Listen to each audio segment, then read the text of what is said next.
గుడంబ స్థావరాలపై excise పోలీసులు మెరుపు దాడులు నిర్వహించారు. పెద్దపల్లి జిల్లా కాల్వ శ్రీరాంపూర్ మండలంలోని పెగడపల్లి, తారుపల్లి, పందిళ్ల గ్రామంలోని గుడంబ స్థావరాలపై సుల్తానాబాద్ ఎక్సైజ్ సిఐ ఆనందరావు ఆధ్వర్యంలో గుడంబ స్థావరాలపై దాడులు నిర్వహించారు. ఈ దాడుల్లో 350 లీటర్ల బెల్లం పానకం, 13 లీటర్ల సారను స్వాధీనం చేసుకున్నట్లు సిఐ తెలిపారు. దాడిలో 2 వ్యక్తులను అరెస్టు చేసినట్టు సిఐ తెలిపారు. గుడంబ స్థావరాలు నిర్వహిస్తే కేసులు నమోదు చేసి కఠిన చర్యలు తీసుకుంటామని వారు తెలిపారు. అక్రమంగా గుడంబ తయారు చేసిన, అమ్మినా చట్టపరమైన చర్యలు తీసుకుంటామని వారు హెచ్చరించారు. ఈ దాడుల్లో హైదరాబాద్, కరీంనగర్, పెద్దపల్లి ఎక్సైజ్ టీమ్స్ పాల్గొన్నాయి.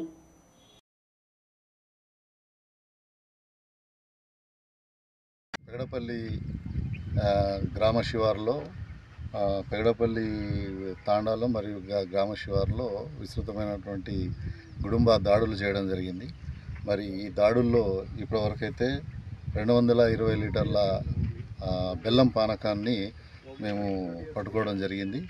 మరి ఇట్టి పానకం ఎవరిది అనేటువంటి విషయాల్లో మేము ఆరా తీస్తున్నాం. మరి దాన్ని త్వరలో అది ఎవరు పెట్టారనేటువంటి వ్యక్తులను మేము పట్టుకుంటాం. ఇంకా మీ ద్వారా మేము ఈ గుడుంబ విక్రయదారులు కానీ ఇది డిస్టిలేషన్ అంటే తయారు చేసేటువంటి వారికి ఒక హెచ్చరిక ఏంటంటే మీరు గనక ఇంకా మానుకోకుండా ఇదే విధంగా చట్ట వ్యతిరేకమైనటువంటి ఈ గుడుంబ